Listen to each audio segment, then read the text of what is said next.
জামাত ইসলামের নবনির্বাচিত সংসদ সদস্যরা ট্যাক্স ফ্রি গাড়ি ও সরকারি প্লট গ্রহণ করবেন না বলে জানিয়েছেন দলটির নেতা ও সুপ্রিম কোর্টের সিনিয়র আইনজীবী মোহাম্মদ শিশির মনির। সোমবার নিজের ভেরিফাইড ফেসবুক পেজের এক পোস্টে এ তথ্য জানিয়েছেন তিনি।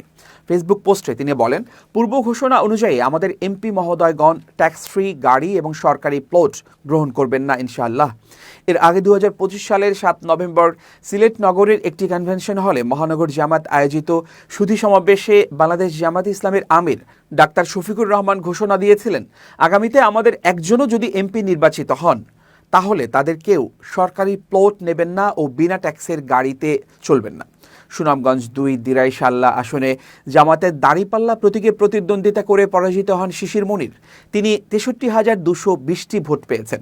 অপরদিকে এ আসনের বিএনপির নাসির চৌধুরী ধানের শীষ প্রতীকে 99,522 ভোট পেয়ে বিজয়ী হয়েছেন।